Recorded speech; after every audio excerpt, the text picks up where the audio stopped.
going on YouTube? My name is Julius and you're watching a little segment on this channel I like to call Medical Madness. Essentially where I talk about my experiences taking mental illness medication or medications for my several mental illnesses. I'm super awkward and super bad at introductions, so let's just jump right into it. This video is about Focalin and Intuniv for the treatment of ADHD. Personally, I have been on Focalin as a child. It's the first medication I ever tried for ADHD, actually, and it's the longest medication I've ever been on. I started it when I was in 7th grade, and I have not taken it since, as a dual system, since sophomore year in college, which was like 2017-ish. Essentially, my ADHD is like straight garbage, trash. It's super severe and it's almost impossible to do life at times, in the sense that it's not just like I can't focus on things. Like, yes, that's I guess what ADHD is in a nutshell, but ADHD, so I've learned, is so much more than that. It's so much more than just like not being able to focus.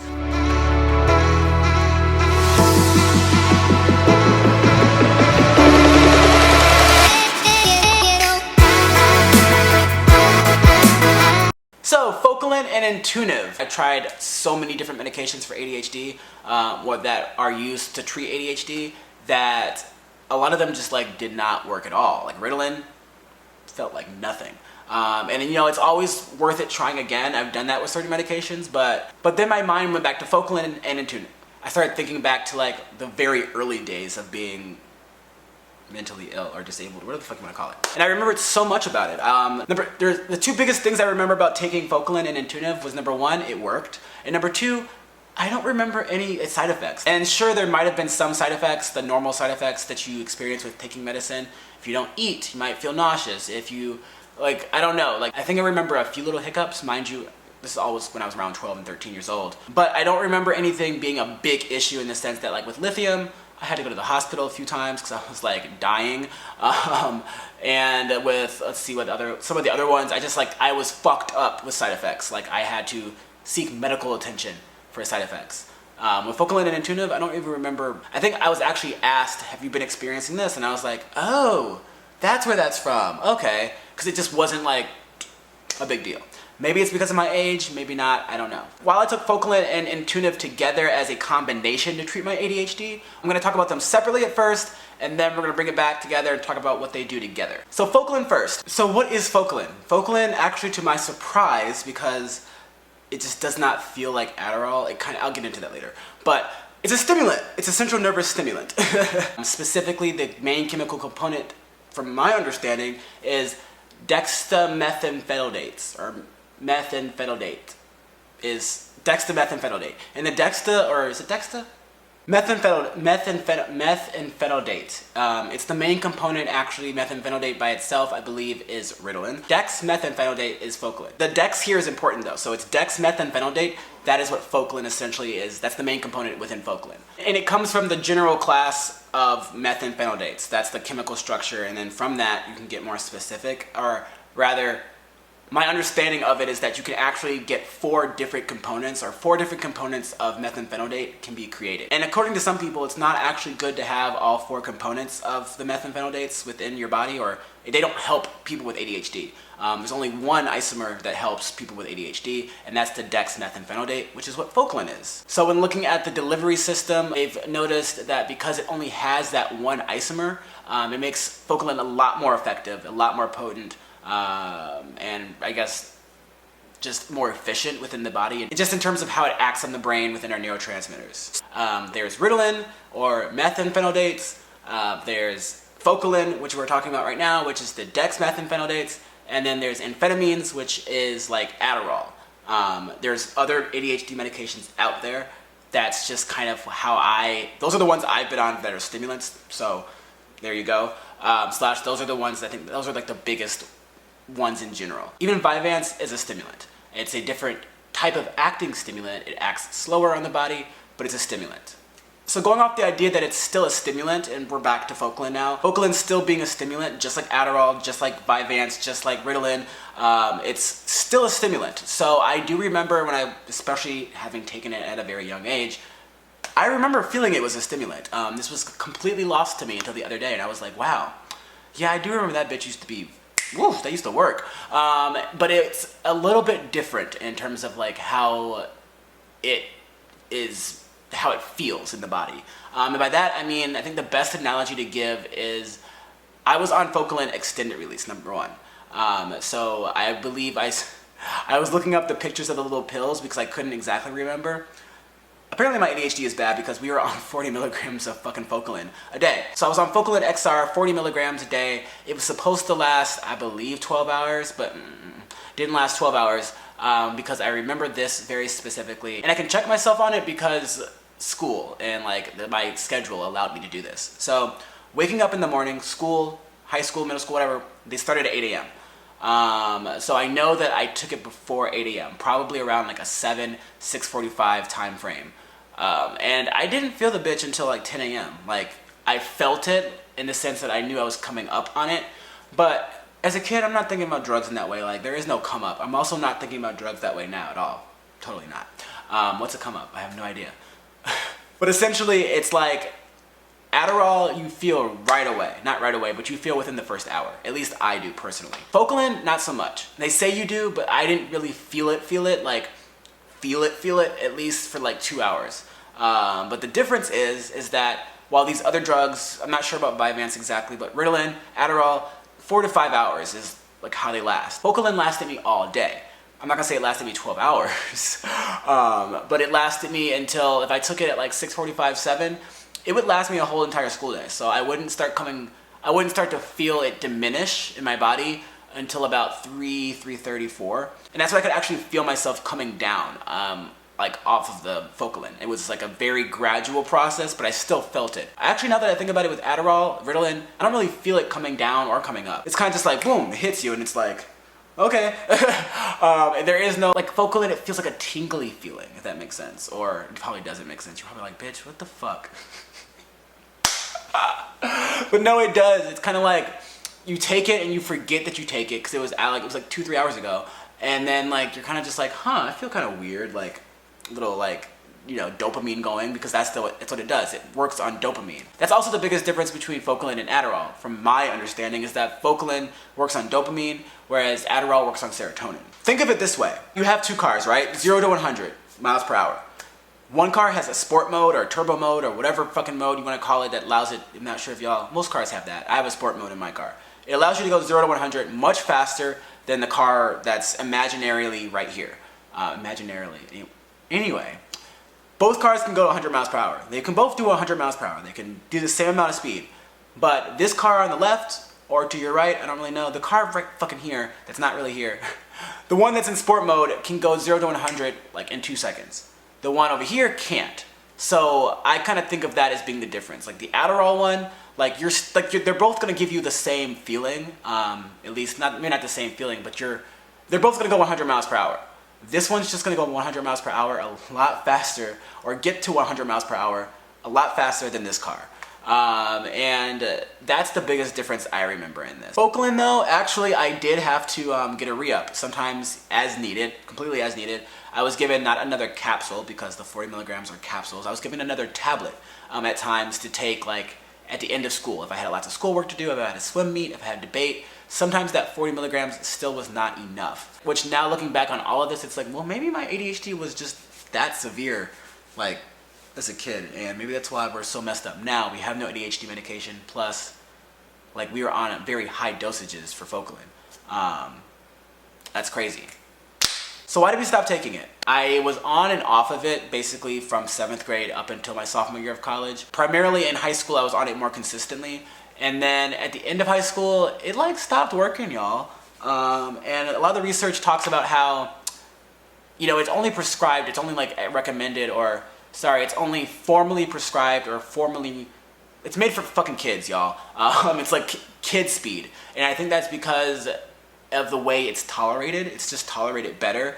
And there's some research out there that's like indicated that it actually works better for children, in the sense that like it actually works for their brains in a better way. Just the way that it materializes and does them like neurotransmitter like magic. For their brains and how they develop and how it's looking up in there, it works better. That's not to say that adults can't take it. There are adults who take it. And personally, I do not think that it did not work for me as an adult. Like once I got into college, I don't think it wasn't working for me because I was an adult. I think it wasn't working for me because I had been on it since I was in 7th grade. And I've noticed that same thing with Adderall. Like the research on this is also kind of shallow, but you do develop a tolerance, especially if you are taking it in the way that I was taking it. And I know this regardless of what the research says, because if you've ever stopped taking Adderall or Focalin, but mostly Adderall because again, you feel that 0 to 100 right away. If you've ever stopped taking Adderall for about a year or two, 3 years, which I have, there's been a period of time where I wasn't taking it. Right now, I'm not regularly taking it. But essentially, once I start taking it again after so long, like such a long period of time has gone by, it hits a lot different, like a lot different. And all the side effects also come back. So I've experienced this with Focalin and with Adderall. I'm not sure if there's Focalin IR. I know there's Focalin XR. I've never heard of Focalin instant release, but maybe there is. That might have been actually the tablet I was given at the end of the day. So I would take Focalin in the morning with everything else, the rest of my pills, because I had a lot. And then at the end of the day, if I had like a swim meet or something, I was given like, it was very, very small dosage. But essentially that extra Focalin was to help me go from like 4 p.m. or 5 p.m. or whatever it was until like 9, 10, 11 when I was up doing homework and all that bullshit. I could have also taken the 40 milligram pill later in the day, but sometimes I would forget / like obviously like I needed it to focus. Now we get to talk about guanfacine.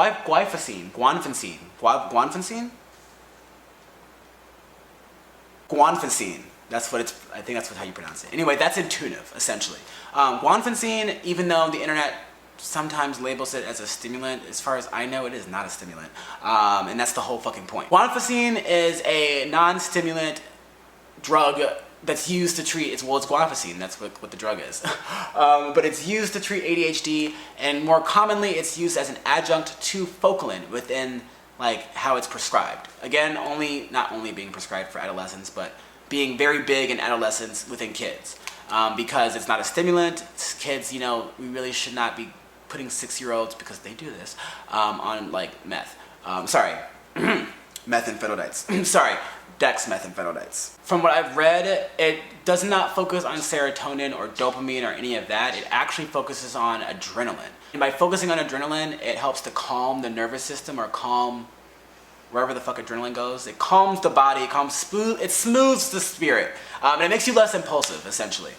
Which is something that definitely sounds like would be something I would need as somebody who's hella impulsive. So you could imagine how that could be very helpful. You know, you increase or control dopamine while paired with like impulsivity and like bringing that down. So you're essentially like bringing up, you know, your will to do life, because that's dopamine, your will to do life, your enjoyment to do tasks, your ability to goal set, your ability to just do shit. Sorry, I just keep saying that's the only thing I can think about is like do shit when I think about dopamine. And then you're bringing down your impulsivity to just like, I don't know, do like other random bullshit. And I'm putting this into context of my own life, which I shouldn't do, because it just sounds like, why didn't we ever get off of this? But long story short, yes, Intuniv works on adrenaline and helps to regulate impulsivity and like wildness, to put it in like basic ass terms. Again, similarly to when I was talking about Focalin, I didn't really notice any side effects with that, and I should probably say this in the sense that like I was taking both of them at the same time, and I've also taken them separately. Still never experienced any like severe side effects enough that were like for me to like worry about, that I know of, at least as of right now. Yeah, it wasn't like it just wasn't a big deal. It was the chillest medicine that worked for me ever. It was like, woof, like dope. When I took Focalin by itself, it worked. It like did whatever the fuck it did all the time. It never really changed until my tolerance built up, and then it didn't work. So essentially it worked until it didn't. But what I'm trying to say is that the big focus on my doctors had, the big focus that I just remember everyone talking about, like my parents, the doctors, like it was all on Focalin. No one really focused on Intuniv. No one really said shit about that. Like I just took it with the Focalin. But no one really cared about asking me questions about the Intuniv. Like it just wasn't, I don't think it was the main drug that they were worried about or concerned about. I think they were just prescribing it as an adjunct because it helped in various ways. But like the fact that we didn't talk about it or it wasn't brought up or anything makes me feel as though it wasn't like the most important part of this regimen. I've also been on Intuniv by itself. That shit did not do anything. I felt like I was taking like water or something. I was on that because, again, trying to get away from stimulants, get away from all stimulants completely. I tried Intuniv by itself. Didn't feel nothing. Didn't feel nothing but nothing. And it's weird because technically Intuniv I believe, depending on the dosage, can last up to 24 hours, which is crazy. Because for the longest period of time, I felt like if you didn't feel like, if you didn't feel that way, then you weren't feeling it and it wasn't working. I feel like you had to be like on 100 in order for it to be like, okay, I feel the Adderall now, I'm like fucked up, I feel it. That's just not the case. If anything, you shouldn't feel jittery like that. So, Intuniv and Focalin together, why are they prescribed together? Why do we do this? Well, as I've been saying, both of them separately, you know, are more tolerable than Adderall or Ritalin or like those two. I'm not sure if they're more tolerable than Vyvanse, because Vyvanse is also an extended type of drug. But Focalin and Intuniv together apparently work wonders, and the science is not 100% on this, but apparently it works to remit, or it works for remission of ADHD. And that's something that's I wish they would do more fucking research on. Apparently there's research out there that suggests the possibility that those two together, especially when used in children before, like, you know, because it's a progressive thing, before you end up like me, it also helps with the delivery of it. So the biggest things to take away from it, because I know I'm all over the place. Number one, tolerability. It helps with tolerability. It helps people who don't like stimulants, people who can't tolerate stimulants. It helps with kids, like, being able to take speed. Like, it's like the training wheels, essentially. And there's nothing wrong with that, because, like, again, we are taking, I mean, like, it's not meth, but like, I think when I just hear meth in the word, I'm just like, it's meth. People who need these drugs, people who need to be stimulated, but like not overly stimulated. Number two, it helps with the delivery of the actual drug itself into doing its job. So the two of them together, the way that they work on each other in terms of their delivery systems, together they've noticed makes it easier for it to do its job. In a sense that they are treating ADHD, or rather they are band-aiding ADHD, because they don't treat ADHD, it doesn't go away. And then third, unlike the other drugs, unlike them separately, them working together within that delivery system might help with the remission of ADHD. It might help us understand how to mitigate those future impacts, or mitigate the progression of ADHD, mitigate, you know, what's happening, like, we're not just putting a band-aid over it. So that was a lot. But I was super excited to do this video just because, like, y'all, I'm typically, number one, saying how scared I am of medication. I'm typically yelling about the medication I've tried. I'm typically just, like, not okay with medication lately, and that's because I have good reason not to be okay with medication, because it's fucked me up. But not Focalin and Intuniv. It was a very pleasant experience until it stopped working. But, like, I'm gonna try it again. I'm gonna ask my doctor if I can try it again, because there's no Adderall anywhere and I need something. And the biggest thing that I loved about it is that it worked. I remember it working for a very long time. It worked all throughout high school until it didn't. And when I say it didn't work anymore, again, that also could have been me just like not feeling the Focalin, like feeling the Focalin. The school for me didn't get hard until junior year of college. And that's when I stopped taking the Focalin and Intuniv and started taking Adderall. So maybe there's something there. I don't know. I wish I was more introspective back then than I am now. But I would say definitely give it a shot. Not that I'm like your doctor and I'm telling you what to do. But I don't know, for me to say that I had a good time on medication, it's a big deal, y'all. Like, I have no quibbles with this. It was amazing. Well, Alexapro was amazing too, but like that made me manic, and that's why it was amazing. Anyway, I hope y'all enjoyed this video. Hope y'all took something away from it. I will hit y'all with a new video when I hit y'all with a new video. But follow me online for more content. I post things on Instagram all the time. Peace!